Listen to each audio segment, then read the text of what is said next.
Long before the rise of the Hidden Leaf's greatest heroes, there was a clan feared and respected across the entire shinobi world, the Uzumaki clan.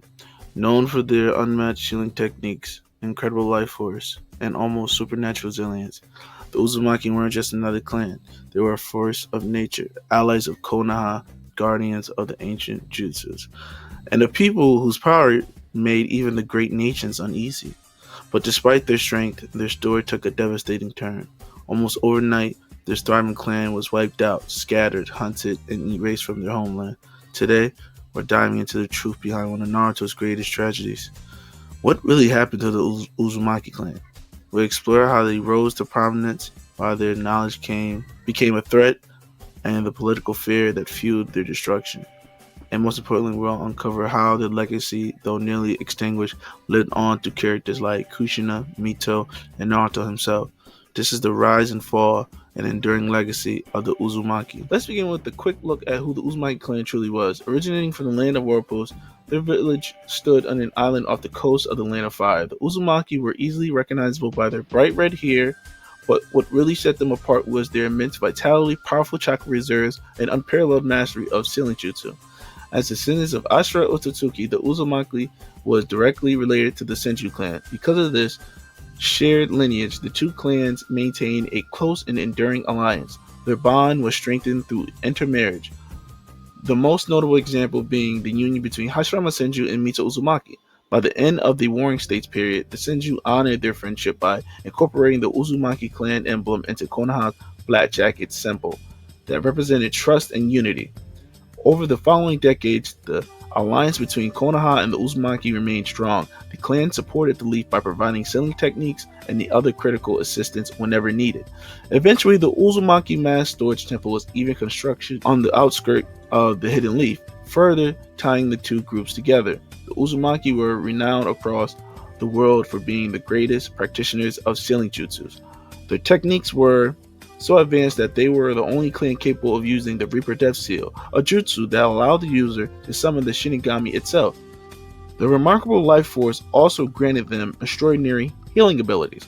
Some members could even heal others by letting them consume small amounts of their chakra.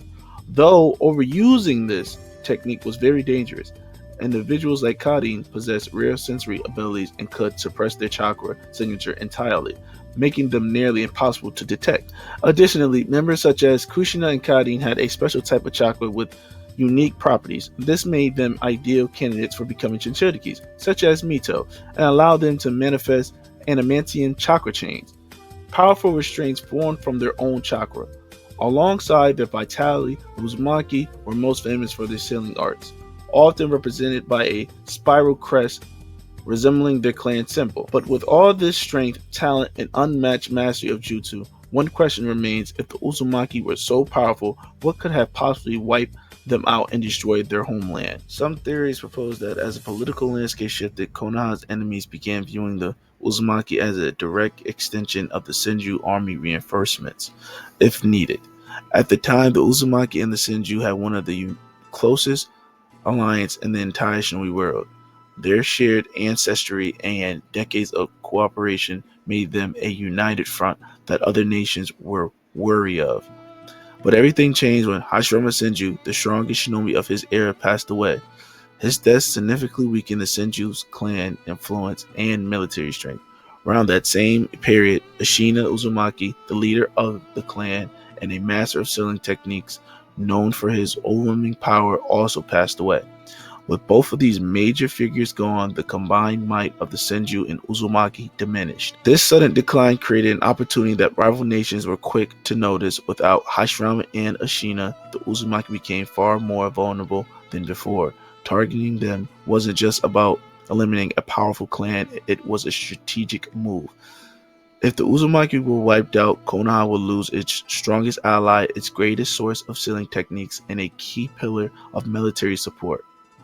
Removing the Uzumaki meant isolating the Leaf Village, weakening it from the outside in, and for many, this theory provides one of the clearest explanations for why the Uzumaki clan became such a high priority target in the first place. Another theory suggests that several nations feared the Uzumaki because of their exponentially powerful sealing techniques. The clan's natural talent for fluent jutsu made many villages viewed them as a serious threat, especially since their slaying abilities were capable of restraining tailed beasts with little difficulty. This fear likely included villagers such as the Hidden Cloud, Hidden Stone, and Hidden Mist. During the Third Great Ninja War, the Uzumaki were attacked, but Konoha couldn't offer assistance because they were already engaged in battle against the Cloud and Stone. Considering Hiruzen's cautious leadership style, it's likely he didn't want to risk losing even more shinobi.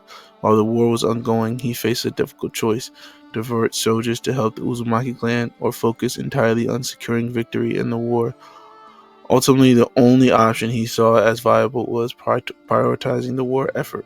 Do I think he could have spared a few shinobi to support the Uzumaki? Yes, even a small squad from the Leaf combined with the Uzumaki-owned forces might have changed the outcome, and we could have learned far more about the Land of Whirlpools than the limited knowledge as we know today. This final theory seems to make the most sense and helps explain what ultimately happened to the Uzumaki clan.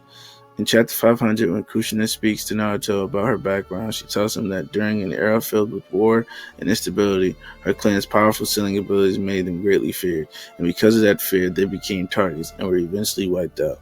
However, Kushina also mentions something else that raises important questions despite their skill and sealing techniques.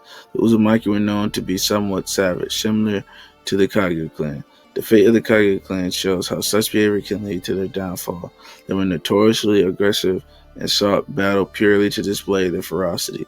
Entering fights without any real strategy, this recklessness led them to pick a fight with the Hidden Mist, where they were outnumbered and overwhelmed, resulting in their near-total destruction, leaving Kimimaru as a lone survivor at the time. We can observe traces of this same fierce temperament in several Uzumaki individuals.